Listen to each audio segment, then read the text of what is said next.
deben dirigirse a la columna de la derecha, en donde se encuentra el listado de los participantes en la conferencia, y ubicar el nombre del doctor Juan Pablo Osorio, dando clic en el icono que indica la presentación. A continuación nos acompaña el doctor Juan Pablo Osorio, él es médico internista e infectólogo de la Universidad Nacional de Colombia, con su charla Fisiopatología de la infección por SARS-CoV-2. Bienvenido, doctor Juan Pablo. Bueno, muy buenas tardes a todos. Muchas gracias por la invitación.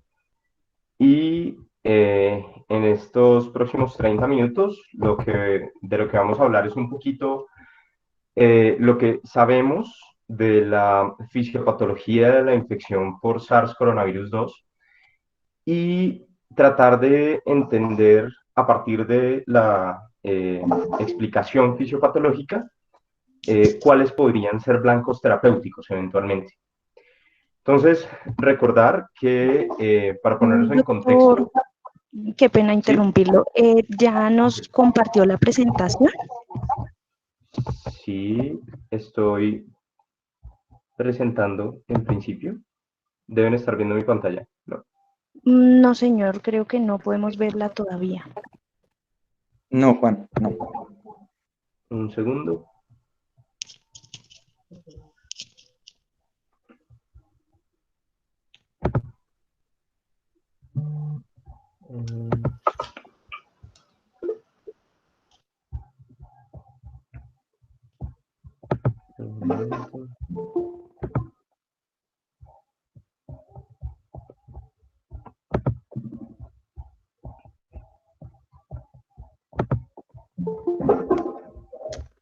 Bueno, mientras el doctor nos comparte su presentación, les recuerdo que durante la charla pueden escribir a través del chat las preguntas y al final de la presentación del doctor vamos a tener una sesión de preguntas para que él nos responda. Pueden dejarlas escritas en el chat.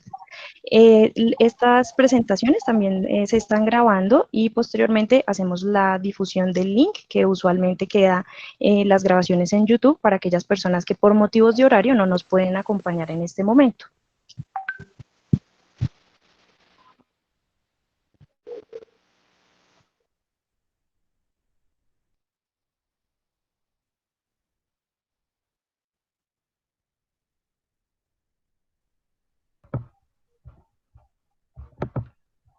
Bueno, perdón, vamos a intentar nuevamente.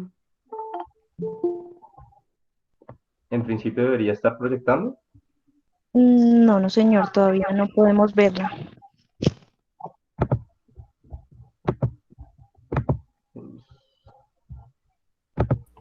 Perdónenme.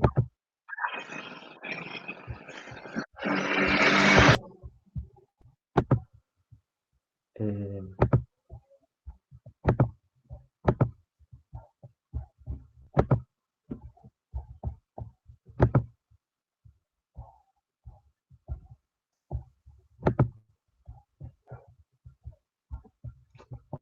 no.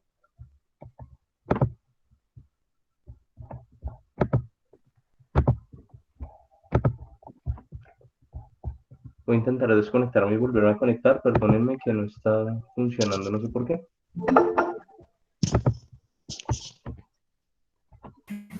Es compartir la presentación.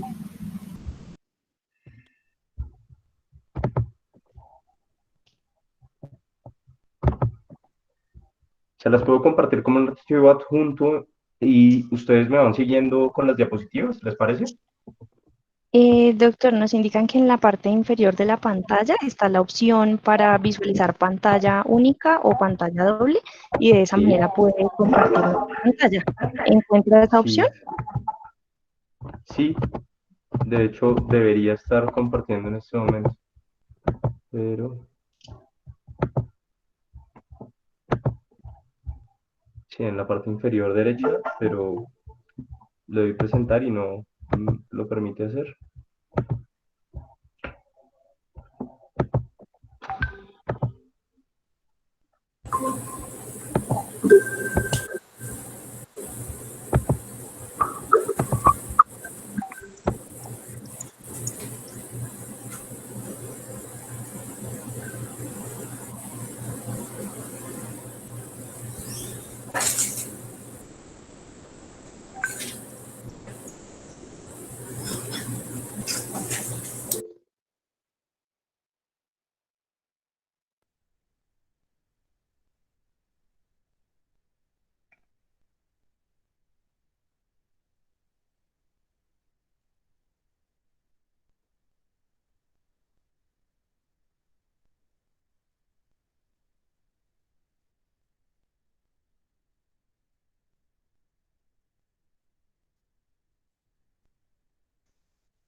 Perdón, voy a intentar ya cambiar Eh, Sí, señor, el explorador, y de pronto estar el atentos si explorador. aparece alguna advertencia en la parte superior. Sí, sí.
Muy bien.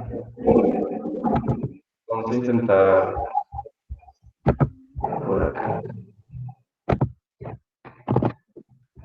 Ok. ¿Aquí están viendo mi pantalla? Lo vemos a usted, doctor. Y sí, ya está compartiendo su pantalla. Sí, señor. Vale, muchísimas gracias. Bien, entonces, nuevamente, perdón por los inconvenientes, trataré de ser lo más breve posible para no quitarles el tiempo.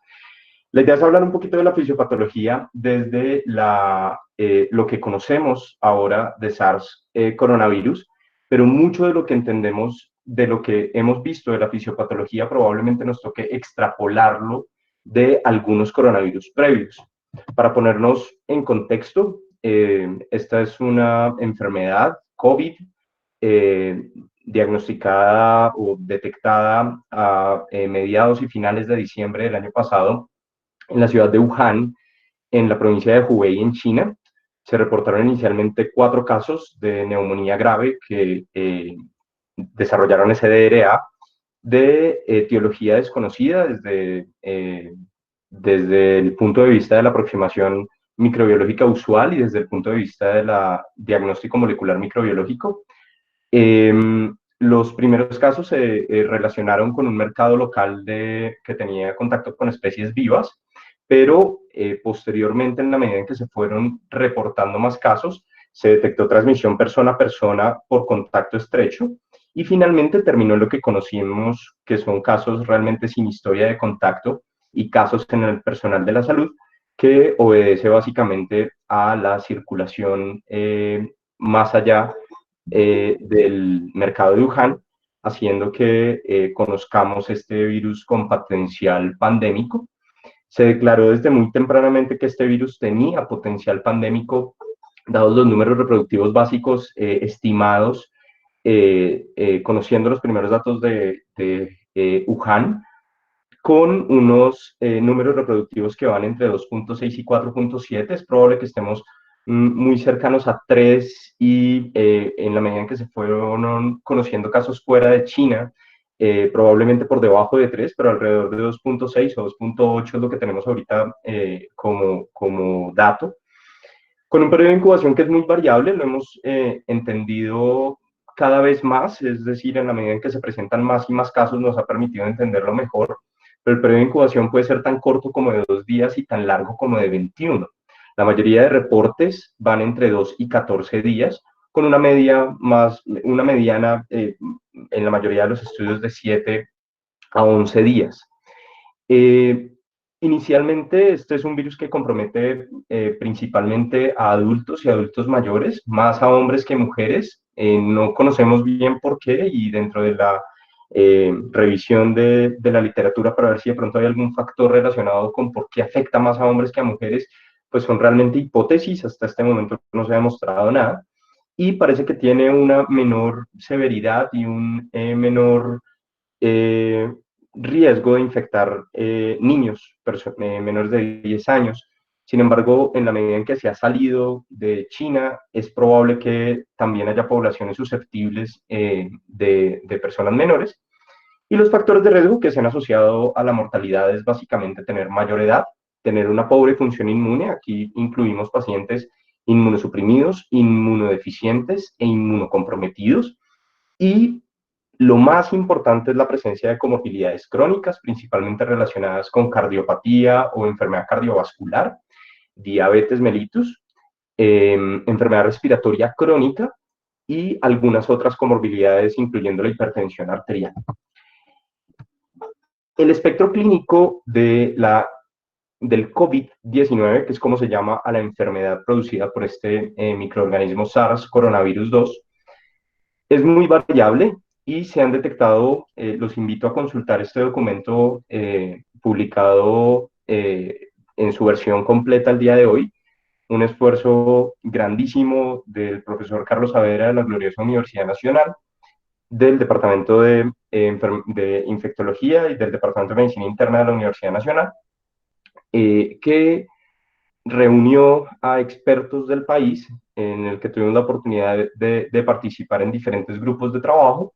Es un documento muy completo, es un documento de consulta muy fácil y que probablemente los pueda orientar un poco más en estas épocas en las que todo el mundo está sacando información, estamos encontrando información de SARS coronavirus 2 casi que las 24 horas del día.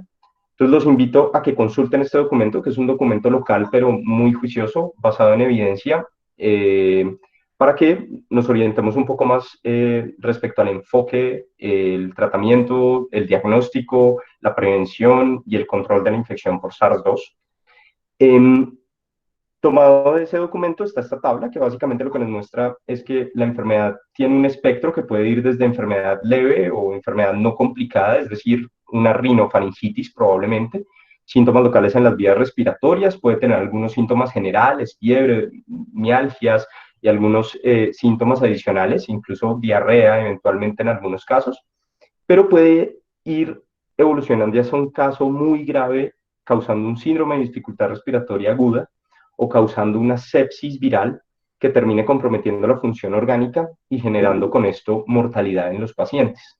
Vamos a tratar de entender cómo el virus infecta las células, cómo genera una respuesta inflamatoria y cuáles serían los factores de riesgo relacionados básicamente a partir de la fisiopatología para que los pacientes desarrollen SDRA. Empecemos por conocer un poco más el virus. Es un coronavirus de la familia Coronaviridae, de la subfamilia Coronavirinae, y pertenece a los beta coronavirus. Se creyó inicialmente que podía estar muy emparentado con el virus del SARS del 2002 y 2003, que lo conocimos en una epidemia previa. Sin embargo, los análisis por secuenciación de nueva generación lo correlacionaron mucho más estrechamente con un coronavirus de murciélago.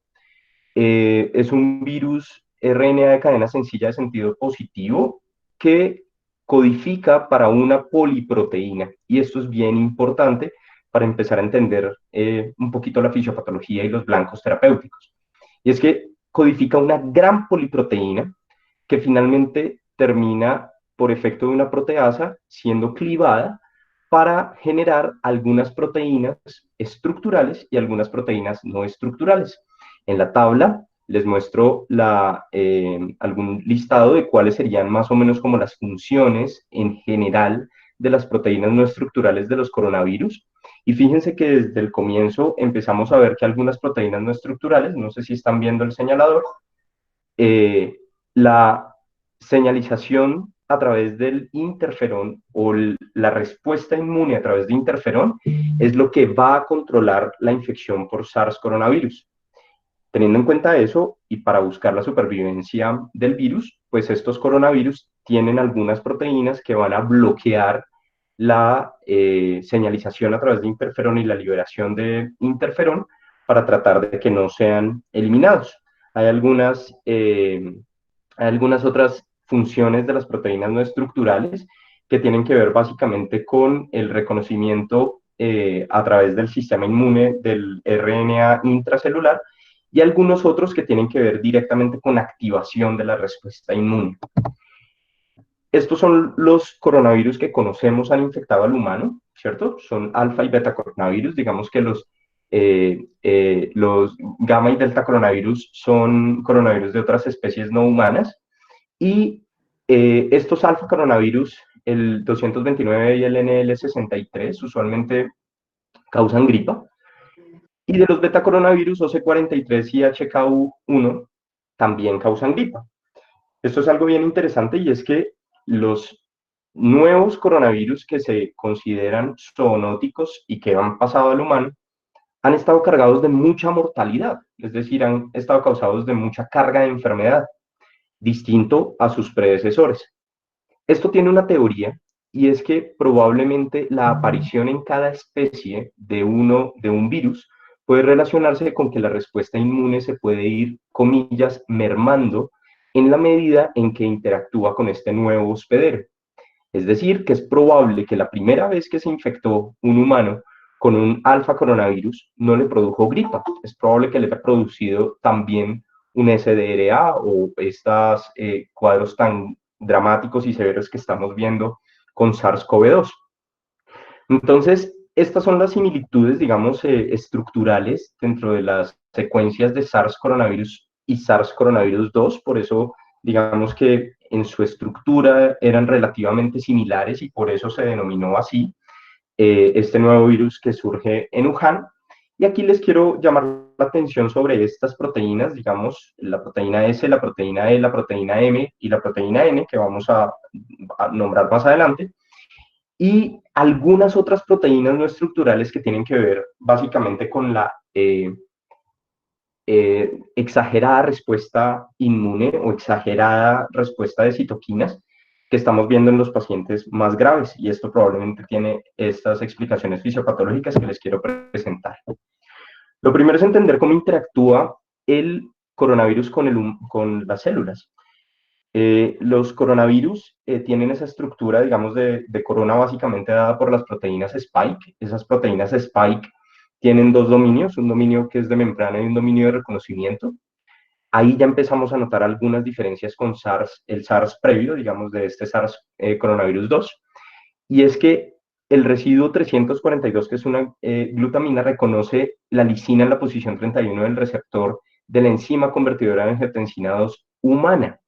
Y esto es bien importante, porque solo el hecho de que tenga un receptor y un ligando disponible, pues va a hacer que la célula se infecte por el coronavirus.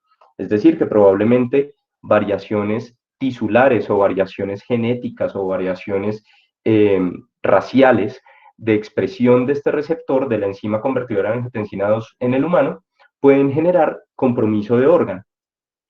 El SARS-CoV-2, básicamente por esta posición de ese aminoácido, digamos, en interacción con el receptor, es mucho más eficiente, probablemente entre 7 y 10 veces más eficiente que el SARS previo para unirse a ese receptor.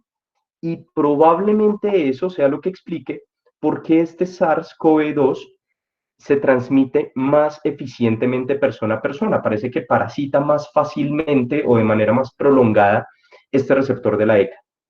En modelos múridos de SARS, el previo, la sobreexpresión de este receptor se había relacionado con gravedad de SDRA en ratones y la inyección de proteína Spike en modelos experimentales de ratón también empeoraba la lesión pulmonar y esto es básicamente dependiente de qué tanta ECA se exprese en el tejido pulmonar. En unos modelos iniciales que se desarrollaron una vez se detectó que este virus era diferente de todos los demás, en las células ELA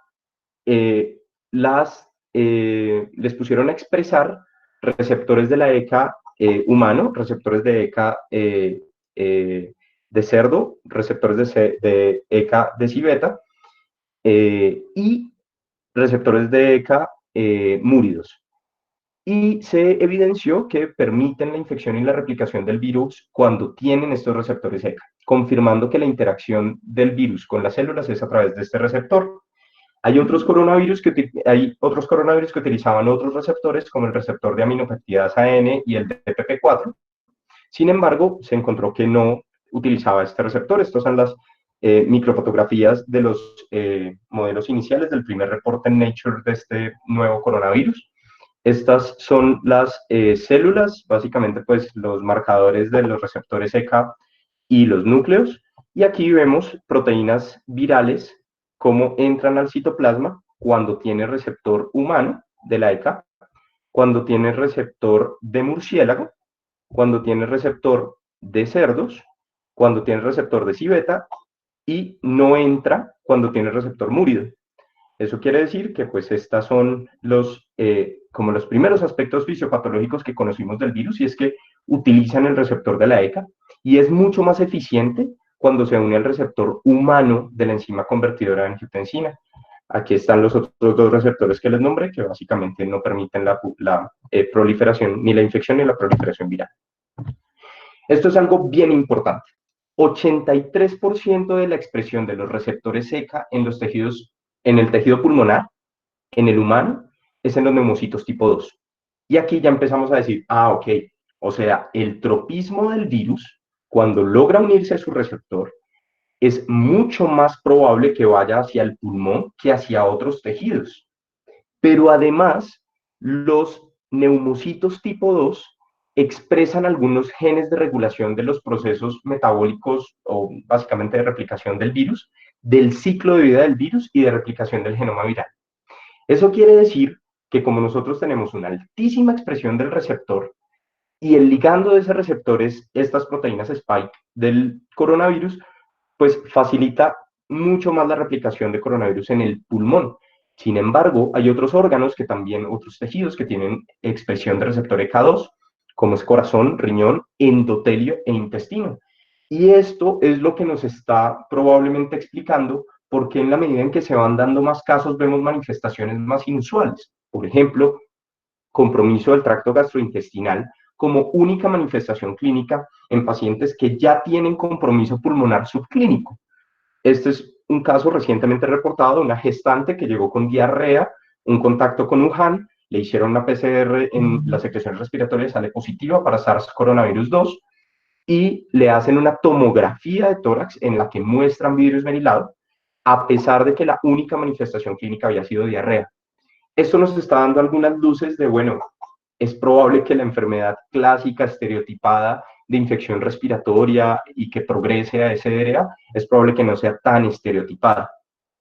Punto adicional del intestino. El intestino, el receptor de la ECA, comparte la función como un correceptor de algunos aminoácidos, es decir, se utiliza para la absorción de aminoácidos. Esto puede explicar que puede haber una probable infección por ingesta.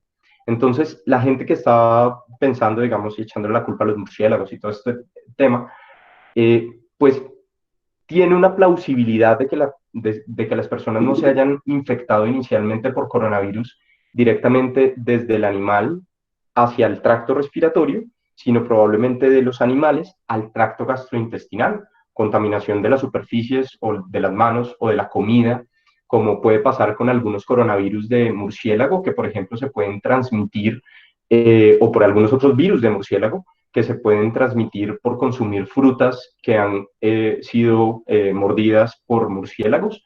Entonces, digamos que este tema que se volvió más bien mito de la sopa de murciélago como causa, pues, tiene muchas variables, pero la plausibilidad desde el punto de vista hoy de la pandemia es que tenemos que estar muy pendientes de la transmisión orofecal. Eso quiere decir que en países o en regiones donde tengamos una alteración, un compromiso, digamos, de salubridad o una mala disposición de excretas, el virus puede seguirse excretando por materia fecal incluso 3 semanas después del inicio de síntomas, puede ser una vía de transmisión importante. Por eso probablemente es que además de la vía respiratoria, además de la vía de contacto, además de la vía, de las vías, digamos, por generación de aerosoles, aunque es mucho menos frecuente, la vía orofecal se convierte en un tema importante a tener en cuenta para controlar la pandemia. Estas son las microfotografías del epitelio respiratorio una vez se logró aislar el virus. En la primer recuadro encontramos una fotico por encima, digámoslo así, de los cilios, y el primer efecto citopático que se encuentra en el epitelio, en los cultivos de células epiteliales respiratorias, es que detiene el barrido ciliar. Esta es una microfotografía de ese mismo experimento, donde se encuentra básicamente aquí el coronavirus. Fíjense la barra, digamos, de la conversión del tamaño. Y estas son las cilias, ¿cierto?, del epitelio respiratorio cortado en ultrafotografía de transmisión en microscopía electrónica, con las inclusiones intracelulares del epitelio respiratorio con los coronavirus. Eso quiere decir que además hay una disfunción en el barrido ciliar que podría condicionar, además de la propia infección por coronavirus, a que los pacientes pudieran tener coinfección, porque finalmente terminan haciendo una disfunción de ese barrido ciliar, lo que podría predisponer, como conocemos clásicamente, la infección por algunos microorganismos desde el punto de vista de generación de neumonía o de bronquitis. Y probablemente este sea un aspecto adicional fisiopatológico por el cual los pacientes que fuman, el tabaquismo que conocemos que detiene el barrido ciliar o que altera el barrido ciliar, son mucho más propensos a esta infección.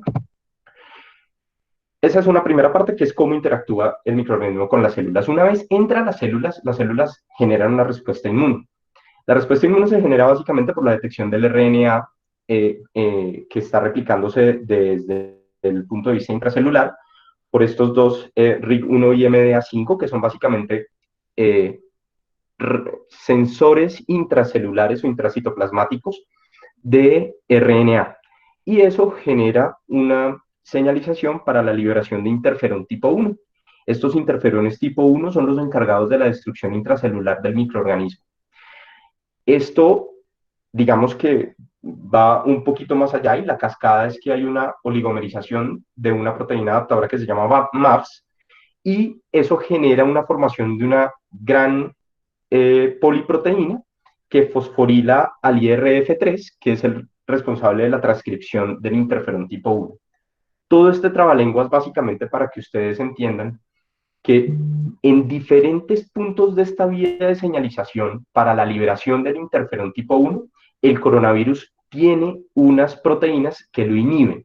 Por ejemplo, el ORF4A del coronavirus, de varios coronavirus, esto es común a varios coronavirus, inhibe la producción de interferón, alterando el sensado del RNA básicamente desde el punto de vista del MDA5. Las proteínas M de coronavirus también inhiben la producción del interferón, básicamente por la interacción, por la fosforilación de TRAF3. La proteína no estructural 1 degrada el mRNA de la célula hospedera, haciendo que, a pesar de que se intente dar una respuesta, estos RNAs ya, o mini transcritos, digámoslo así, no terminan traduciéndose por efecto de estas proteínas no estructurales tipo 1 de los coronavirus. Y hay otra cosa bien importante, y es que ORF4b, que es similar a otra proteína del virus de hepatitis muride, inhibe el segundo mensajero que cliva el RNA viral. Entonces, cuando uno tiene el RNA dentro de la célula, una respuesta es romper ese RNA. En la medida en que haya más clivaje de el RNA viral, pues habrá una mayor respuesta inmune. Coronavirus tiene esta proteína, que es la ORF4b, que lo que hace es frenar el clivaje del RNA previo, del RNA, perdón, ajeno a la célula, y eso disminuye también la producción del interferón. Estos tres aspectos fisiopatológicos de cómo bloquea la señalización en diferentes puntos para la transcripción de interferón tipo 1 son de otros coronavirus. Se tiene la hipótesis de que SARS-CoV-2, teniendo en cuenta que tiene unas proteínas compartidas del grupo de ORF y algunas proteínas no estructurales similares a otros coronavirus, también lo puede producir. Pero además, el virus, una vez está dentro, activa cascadas de muerte celular. Sin embargo, la muerte celular es un arma de doble filo, porque la muerte celular, es decir, si la célula muere, el virus no puede reproducirse, pero si la célula muere y el virus se ha logrado reproducir, al morirse libera más viriones. Esto básicamente tiene los tres mecanismos de muerte celular que conocemos: apoptosis, necrosis, pero sobre todo piroptosis. Recordemos que la piroptosis es que la célula muere, pero le interesa ser reconocida, es decir, hay una cascada inflamatoria que llama a más células para que esas células que llegan también se infecten. Esto es un modelo que conocemos, por ejemplo, de VIH, y VIH también nos ha enseñado algunas cositas de estos coronavirus que comparten algunas proteínas. Lo conocemos de SARS y de MERS. SARS y MERS hacen piroptosis, y esa piroptosis genera una regulación a la alta de la interleucina 1 beta, básicamente por efecto de la caspasa 1, que hace la proteólisis de la prointerleucina 1 beta. Y eso genera una respuesta inflamatoria exagerada. ORF3A y la proteína E de este SARS coronavirus puede activar dos señales. La primera señal, que es la señal de reconocimiento inicial, y la segunda señal, que es amplificar, o sea, transcribir el gen de la interleucina 1, es la primera señal, y la segunda señal es clivar la prointerleucina 1 beta, por actividad de la caspasa 1. Estas dos proteínas de SARS coronavirus estimulan ambas formas de inflamación, generando una activación del factor nuclear kappa B, y estimula el ensamblaje del inflamosoma NLRP3. Este inflamosoma es súper importante porque se convierte en casi el responsable de la muerte celular y de la respuesta inflamatoria exagerada, que podría ser blanco eventualmente de alguna terapéutica. Esta interleucina 1 beta estimula esta tormenta de citoquinas proinflamatorias, que principalmente van a estar mediadas por factor de necrosis tumoral alfa e interleucina 6, que van a generar daño del tejido. Hay algunos inhibidores de NLRP3, es decir, del inflamosoma que se genera por efecto de las proteínas virales, y estos inhibidores están siendo probados como un posible tratamiento para COVID. Sin embargo, esta muerte que es por piroptosis, que es tan elocuente, podría también estarse relacionando con otras vías de muerte celular, por ejemplo, apoptosis. Se ha determinado apoptosis en algunos, hay muy pocos reportes de histopatología, pero se han detectado algunos ya con SARS-CoV-2, principalmente en células del tracto respiratorio, pero también se ha detectado en hígado y en tiroides, incluso en algunas células tubulares renales. Y esto básicamente es por inducción de SMAD7, que es un segundo mensajero de vías de apoptosis por detección de dominios de daño, y por FGF2, por varias de las proteínas que ya les nombré, que eran no estructurales del coronavirus 2. Entonces, aquí está una gráfica de básicamente los dos momentos. Este primer momento es el reconocimiento, y este reconocimiento inicial va a liberar o activar el NF-κB para que exista primera medida, la transcripción de la prointerleucina 1 beta. Y el virus además puede activar por ubiquitinización las vías del inflamosoma NLRP3 o las vías directas de activación de caspasa 1 por las otras proteínas que les nombré, y esa caspasa 1 va a clivar esta prointerleucina 1 beta a interleucina 1 beta, que va a generar esa gran respuesta inflamatoria. Entonces el virus puede dar los dos golpes, es decir, activa la inflamación, pero además amplifica la inflamación. Y esto genera una tormenta de citoquinas. Estas tormentas de citoquinas ya han sido descritas en las dos series grandes, digamos, de pacientes en China con SDRA y con SARS y con COVID-19, perdón. Y se muestra un gran incremento de varias citoquinas proinflamatorias desde el ingreso del paciente, que predicen que va a ir a UCI, y después cuando están en UCI, que son aún más, digámoslo así, están aún más inflamados que los pacientes que no están en UCI.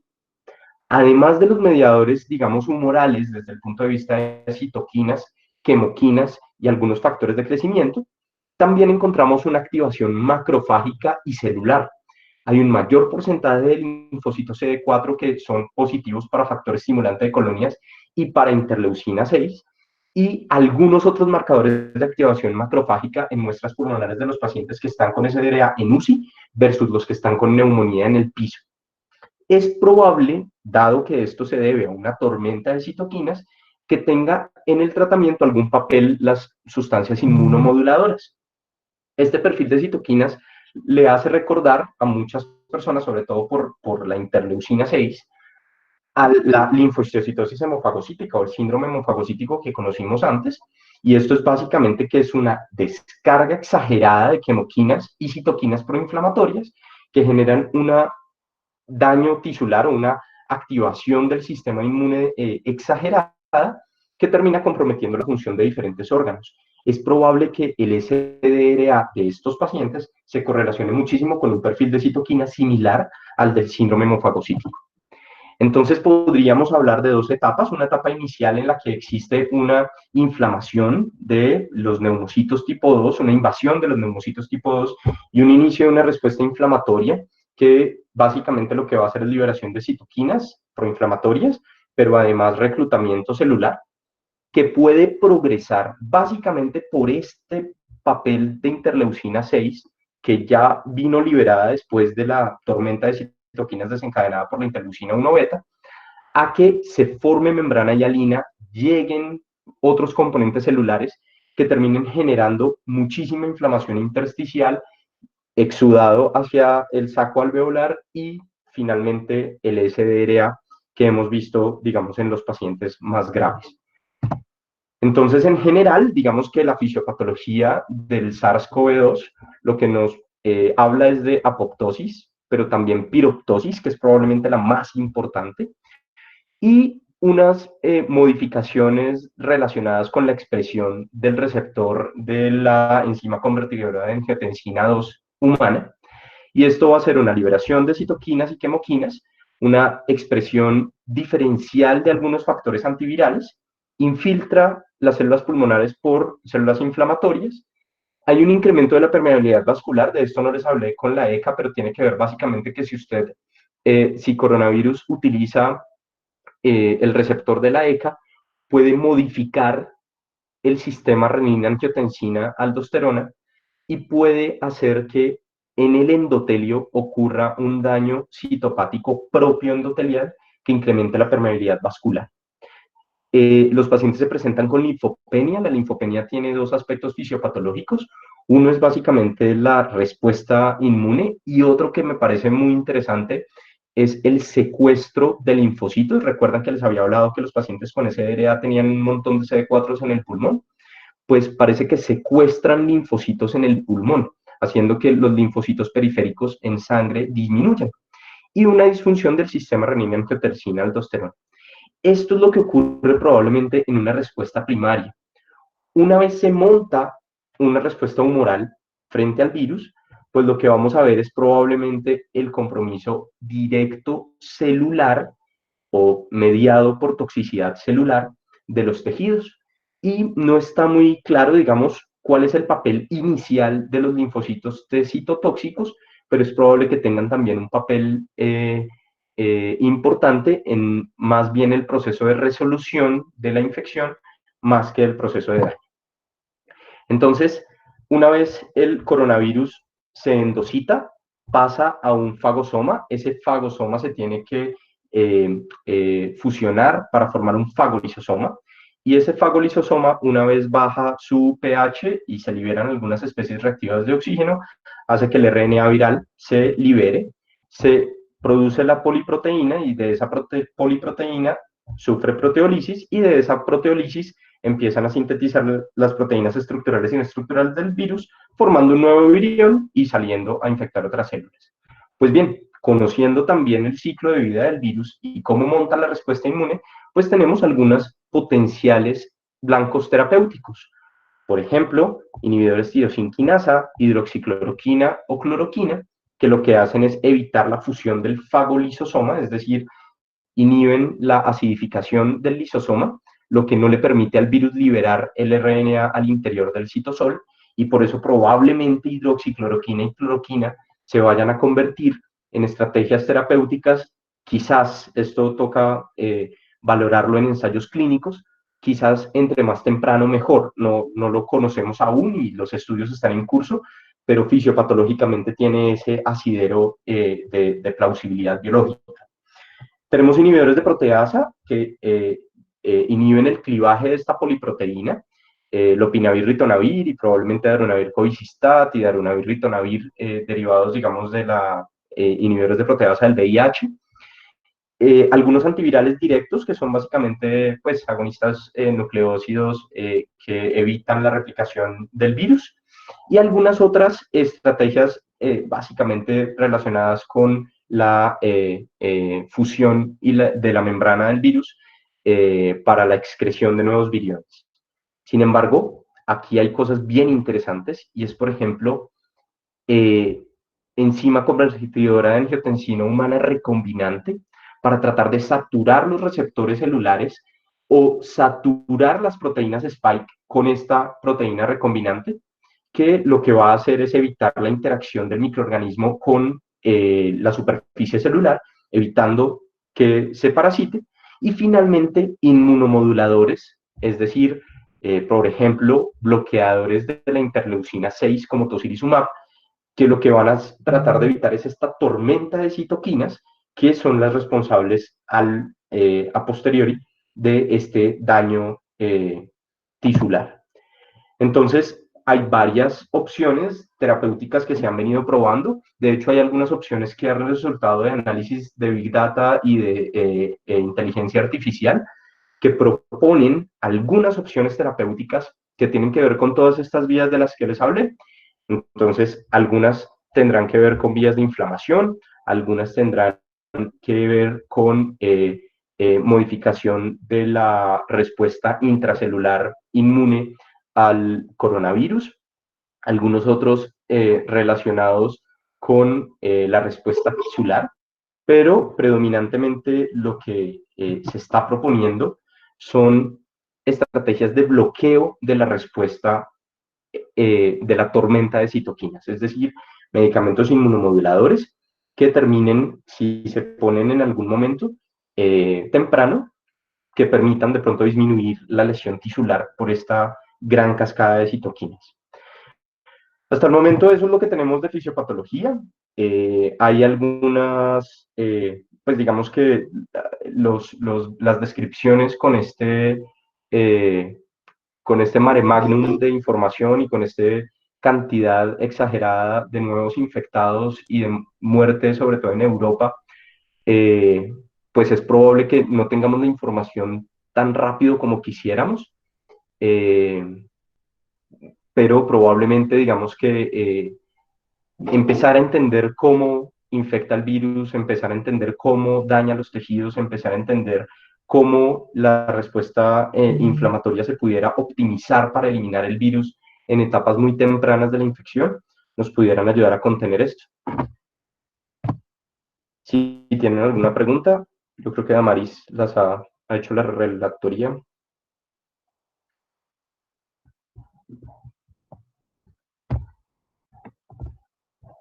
Muchas gracias por su atención.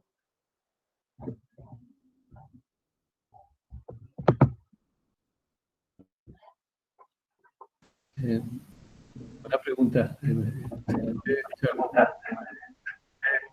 Quisiera saber si se conoce alguna genética en alguna de estas vías. Quisiera que fuera otra variable, no solamente edad y posición. Señor, no alcancé a escuchar la primera parte de la pregunta. Excelente tu charla. Quisiera saber si se conoce alguna concepto de susceptibilidad genética en alguna de estas vías Sí. que pudiera sesgar el número de pacientes ya ancianos o diabéticos, o solo por la Sí, ECA. muchas gracias. En principio, la principal teoría que se describe para por qué las poblaciones actúan o responden de manera diferencial tiene que ver con el receptor de la ECA. Es decir, la primera teoría es diferencias raciales en cuanto a la expresión de la ECA, del receptor de ECA, perdón, en los neumocitos tipo 2. Sin embargo, hay algunas hipótesis con respecto a eh, algunos haplotipos HLA que pudieran ser más susceptibles. No se ha aclarado muy bien. Lo que sabemos es que la población asiática tenía una altísima expresión de receptor de ECA en el epitelio respiratorio y en los neumocitos, haciendo que probablemente fuera una población genéticamente o racialmente más susceptible. Pero estos siguen siendo hipótesis, no conozco datos que hayan demostrado de manera muy categórica que esto sea así. Entonces, son esas dos opciones de lo que se habla, y es expresión de receptor ECA y algunos haplotipos HLA. Profe, hola, mucho gusto, María Doctor, Claudia Vivero. Hola, Carlos. Residente de Medicina Interna, la compañerita que somos organizadores de los eventos, la compañerita de Maris, se le dañó el micrófono, entonces pasaré a hacer la relatoría y a leerle las preguntas que han hecho a través del chat. Una de las preguntas Muchas que nos gracias. hacen, profe, es ¿qué sucede con los pacientes que reciben IECAS? Sí, con respecto a esto, y es básicamente la hipótesis, es que si el paciente estaba recibiendo un inhibidor ECA, se supone que había una regulación a la alta de receptores de la ECA, pudiendo hacer que las personas fueran más susceptibles a desarrollar ese DRA. Lo que muestran los estudios grandes poblacionales es que recibir un antagonista, un inhibidor ECA, o recibir un antagonista del receptor de aldosterona, de angiotensina 2, no aumentó de forma significativa el riesgo de desarrollar ese DRA. Por eso varios grupos o sociedades científicas, principalmente de cardiólogos, eh, han ya publicado algunos position statements sobre no suspenda el inhibidor ECA o el antagonista del receptor de angiotensina, dado que no hay evidencia suficiente para decir que estos pacientes tienen más riesgo. Es decir, si bien existe la plausibilidad desde el punto de vista molecular y desde el punto de vista del eje, no hay una evidencia clínica contundente que nos obligue a modificar la terapéutica, por ejemplo, del bloqueo del eje renina-angiotensina-aldosterona que utilizamos en pacientes con enfermedad cardiovascular. De hecho, esa es una de las hipótesis de por qué los pacientes con enfermedad cardiovascular morían más, y es porque aparentemente había una expresión a la alta del receptor, regulación a la alta del receptor de enzima convertidora de angiotensina, pero a la luz de la evidencia clínica, hoy no se recomienda suspender y no parece haber clínicamente un riesgo incrementado de desarrollar ese DRA en estos pacientes. Entonces, miraremos qué viene con los reportes y las series nuevas, pero hasta el momento no hay recomendación ni de suspender o modificar la terapia con IECAS varados, ni que haya una clara relación de esto con mortalidad. Muchas gracias, doctor. Otra de las preguntas que hacen es que dado que se han presentado casos de neuroinfección o de complicaciones neurológicas por la infección del SARS-CoV-2, preguntan si es que también hay receptores de ECA a nivel del sistema nervioso central o es más parte de la respuesta inflamatoria asociada al virus. Esto es bien interesante porque se han escrito unos casos de mecanismos de plausibilidad de que el virus entre al sistema nervioso central. Eh, no tengo clara, digamos, en este momento información de pacientes o series de pacientes o casos de pacientes con PCR positiva para COVID. De lo que sí se ha hablado probablemente es de complicaciones vasculares del sistema nervioso central, es decir, algunas series de casos hablan de que hay un incremento de riesgo de complicaciones trombóticas, incluyendo ACV, como manifestación neurológica. Esta fisiopatología de la infección por coronavirus con encefalitis está todavía aclarándose. Hasta el momento siguen siendo hipótesis. No hay como una claridad distinto a lo que ya se ha hecho experimentalmente con células del epitelio respiratorio y neumocitos tipo 2. Muy bien, doctor, la siguiente pregunta. Dada pues la fisiopatología que ya nos ha explicado usted, el aumento de la producción de interleuquinas, preguntan si hay estudios con antiinterleuquina 1B para modulación de la tormenta de estas citocinas.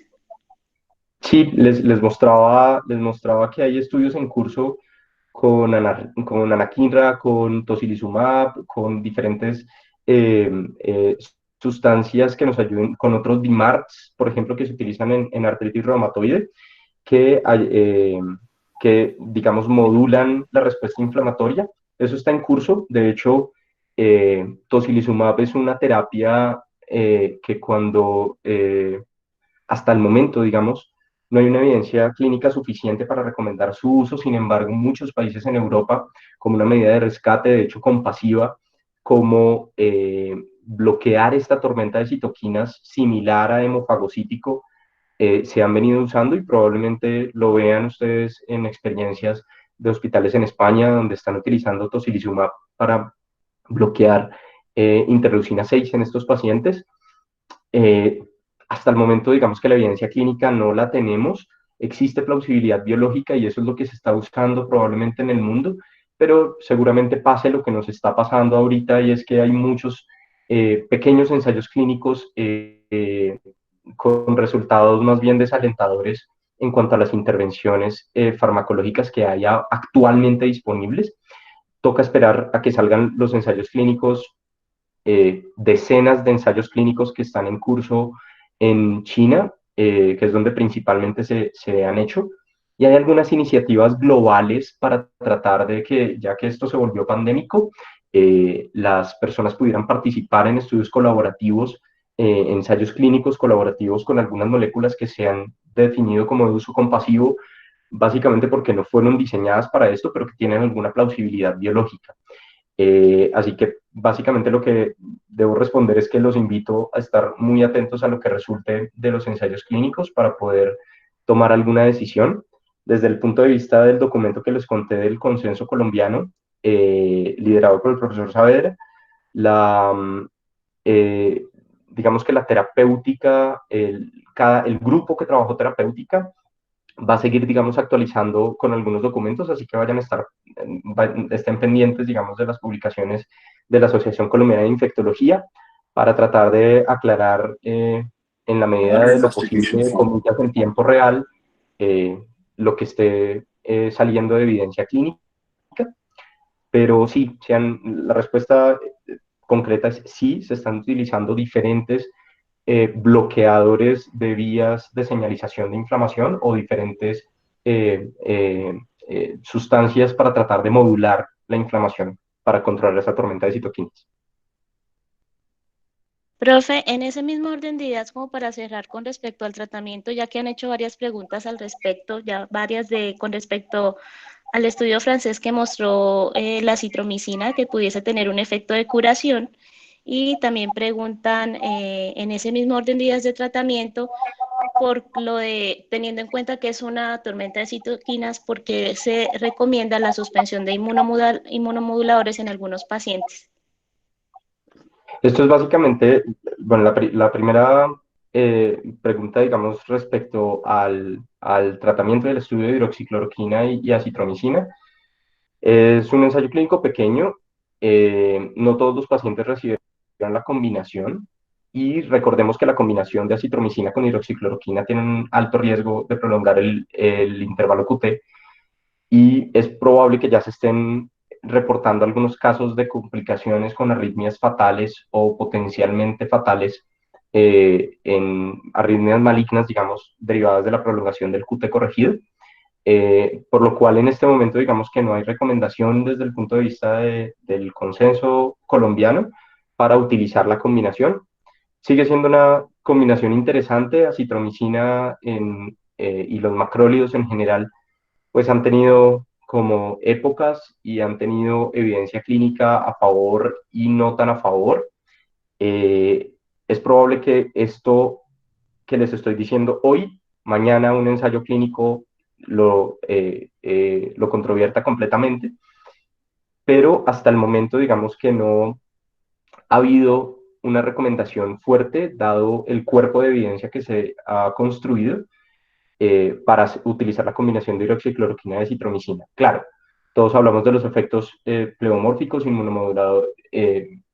pleotrópicos, perdón, inmunomoduladores de los macrólidos, lo cual es una realidad desde el punto de vista de la neumonía comunitaria, de la neumonía bacteriana, de algunas neumonías virales, pero específicamente en COVID no lo tenemos realmente muy claro. De hecho, muchos de estos pacientes han recibido macrólidos a pesar de todos los manejos, es decir, empiezan como neumonías comunitarias, se les detecta COVID, pero se les detecta, perdón, SARS coronavirus 2, pero a pesar de eso siguen recibiendo antimicrobianos o antibacterianos, incluyendo muchos de estos macrólidos, y no se ha visto que los macrólidos tengan un impacto sobre la mortalidad en este grupo de pacientes que llegan a la unidad de cuidados intensivos, distinto a lo que conocemos de las neumonías no COVID.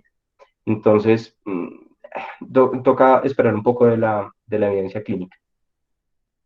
La otra pregunta, con respecto a inmunomoduladores previos o a personas inmunocomprometidas. Esto básicamente es un tema que es más una recomendación de expertos, y es que probablemente si yo tengo freno de la inmunidad celular o si tengo freno de algunas vías de respuesta celular o contra microorganismos intracelulares, sea recomendable evitarlo para que los pacientes puedan tener algo de respuesta inicial. Recuerden que esto tiene que ver con que si yo tengo suficiente interferón, de hecho el interferón se ha utilizado para eliminar tempranamente el virus, interferón inhalado se ha utilizado para eliminar tempranamente el virus y para mejorar algunos síntomas, con también resultados variables, pero es algo que vimos que se utilizó en China, vimos que se utilizó en Italia, y se utilizó también en España. Digamos que hay experiencia con interferón inhalado. Eh, digamos que el cuerpo de evidencia se está construyendo, hasta el momento pues no lo tenemos muy claro, pero fíjense que es la plausibilidad de eliminar tempranamente las partículas virales antes de que suceda esta tormenta de citoquinas. Entonces, probablemente eliminar o erradicar tempranamente la carga viral, bien sea en el epitelio respiratorio o incluso viremia, que hay alguna fase virémica descrita, mmm, pudiera mejorar los desenlaces. Entonces, ¿por qué no tener inmunosuprimidos a los pacientes en época de pandemia? Bueno, es probable que estemos en una paradoja que sea muy difícil de aclarar, teniendo en cuenta que la respuesta inflamatoria es probablemente individual. Estas respuestas estereotipadas es muy difícil con esta variabilidad genética, con los haplotipos HLA, con las diferencias raciales, con probablemente una exposición previa a coronavirus que uno haya tenido. Esto es también hipotético, y es, bueno, si de pronto yo me expuse a algún coronavirus y tenía una predisposición a controlar la respuesta o hacer una respuesta exagerada, tengo mayor riesgo de hacer SDRA, mientras que los chiquitos que no se han expuesto a ningún coronavirus en su vida puede que controlen rápidamente la infección o hagan menos síntomas o hagan menos daño.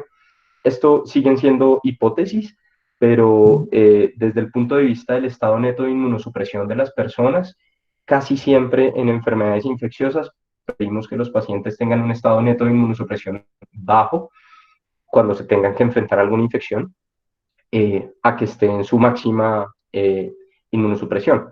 Entonces, sigue siendo hipotético, pero pues alguien dirá, pues ¿por qué no inmunosuprimimos a todo el mundo y que no tenga descarga, tormenta de citoquinas? Pues bueno, el virus también puede producir un efecto citopático directo, puede dañar el endotelio, hacer activación endotelial ni siquiera mediada por citoquinas, sino por mecanismos de muerte celular de las células endoteliales con activación endotelial. O puede, por ejemplo, hacer un daño directo de los neumocitos generando apoptosis o necrosis, es decir, las otras vías de muerte celular, que no necesariamente están relacionadas con piroptosis y un gran influjo de citoquinas inflamatorias, también pueden estar implicadas. Entonces, quizás estos pacientes inmunosuprimidos, si los tenemos en un estado neto de inmunosupresión muy alto, pues van a verse afectados por el efecto directo del virus citopático. Bueno, doctor, muchísimas gracias. Doctor Juan Pablo, agradecemos profundamente que nos acompañara el día de hoy con esta excelente presentación. Esperamos poder invitarlo nuevamente en el futuro. Muchas gracias por todo. Claro que sí. Muchísimas gracias por la invitación y buena noche para todos. Yo pensaría que este es un llamado a que estemos muy bien informados, a que tratemos de seguir los canales oficiales de información, a que si tenemos la posibilidad de consultar a un experto en el tema se haga antes de tomar alguna decisión, antes de enfrentarnos a estos pacientes. Ya lo estamos haciendo, ya estamos viendo el virus, ya estamos conociendo el virus, pero fíjense que día a día salen cosas nuevas que probablemente nos enseñen más y nuestros pacientes que nos están enseñando cada vez más. La invitación es permanezcan firmes, permanezcan juiciosos en la revisión de la literatura. Seguramente nosotros también lo vamos a hacer, vamos a tratar de estar firmes la mayor parte del tiempo. Se nos vienen seguramente días difíciles, pero que si nos preparamos para esos días van a ser mucho menos duros a que si no estamos preparados. Entonces, la invitación para todos es seguir las recomendaciones de los entes nacionales o regionales, gubernamentales y académicos. Y bueno, muchísimas gracias por la invitación y buena noche para todos. Doctor, muchísimas gracias. Agradecemos a todos quienes nos acompañaron el día de hoy. Les recordamos que el día de mañana iniciamos emisión por este mismo canal, por este mismo vínculo, con nuestras 3 sesiones diarias, la de las 8 de la mañana, la conferencia lectura compartida con los hijos en casa y tareas sin pesadillas por la profesora María Fernanda Lara, a las 11 de la mañana, cómo alimentar a los adultos mayores en casa por la profesora Milena Morales, y a las 5 de la tarde, el diagnóstico de la infección SARS-CoV-2, COVID-19 por el doctor Juan Carlos Olórzano, fellow de infectología. Esperamos continuar con todos conectados con Salud UNAL contigo y les solicitamos que por favor finalicen la conferencia para terminar la grabación. Muchísimas gracias y una feliz tarde.